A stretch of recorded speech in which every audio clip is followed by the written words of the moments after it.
The boy who refused to rewrite his dream, a story of courage, conviction, and the fire that turns paper dreams into reality. Sometimes, people tell us our dreams are too big, too bold, too unrealistic, too far from what's possible. They laugh, they discourage, they suggest we be more practical. But let me tell you a story. Not about a genius or a millionaire, but about a young boy with nothing except belief. In a bustling little town, where people worked hard and dreams were often traded for survival, there lived a boy named Robert. His family wasn't wealthy. His father worked long days as a horse trainer, moving from stable to stable, farm to farm, racetrack to racetrack. Wherever there were horses to train, they went. Wherever the money was, they followed. And so, Robert's life was anything but stable. Always the new kid. Always adapting.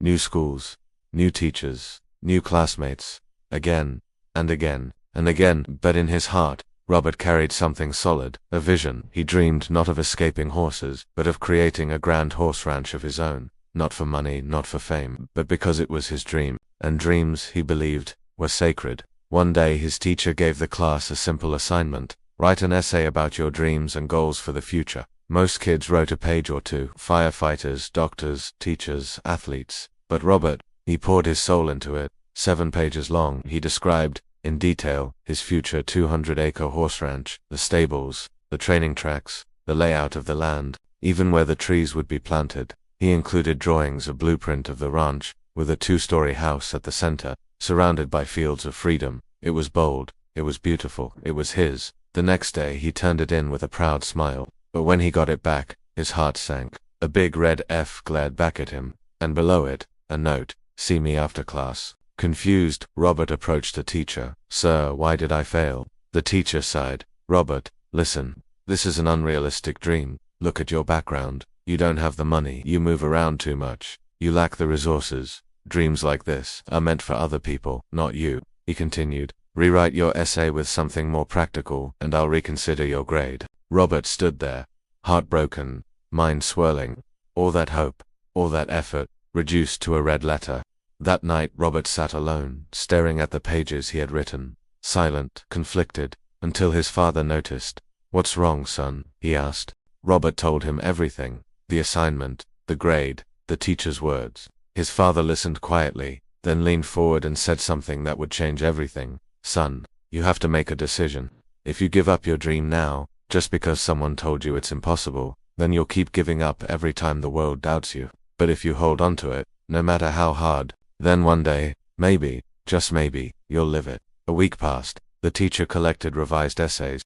Robert walked up, handed in the same one, unchanged. The teacher raised an eyebrow. "You didn't rewrite it." Robert looked him in the eye and said, "Sir, I understand your concerns, but I cannot change my dream just for a better grade. I'll accept the F." The teacher paused, perhaps expecting a tantrum or regret. Instead, he saw something rare, a boy who'd rather fail in school than betray his own vision. He said nothing. The grade remained. Years passed. That teacher eventually retired.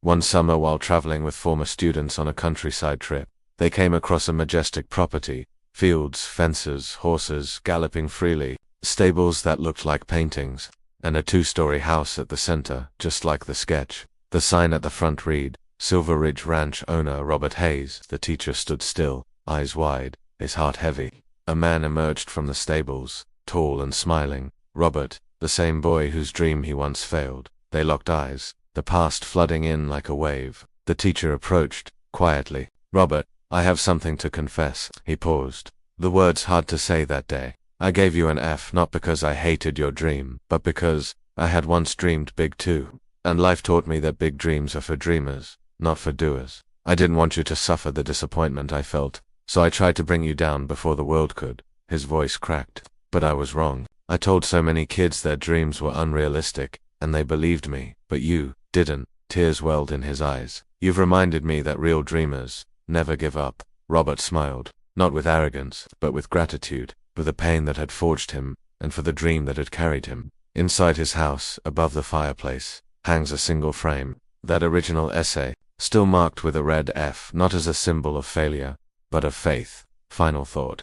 Never let anyone write your dreams for you. Not a teacher, not society, not even fear, because your dream isn't just a vision, it's a promise, a map, and when followed with belief and effort, it can lead to miracles. So if you're holding on to a dream that others don't understand, hold tighter. Don't just chase your dream. Protect it, fight for it, live it, and one day when others stand in awe, you'll smile and say, "This was once just a drawing on paper." If this story inspired you, share it. And remember, dreams are for those who dare to believe, goals are for those who dare to act. Be both.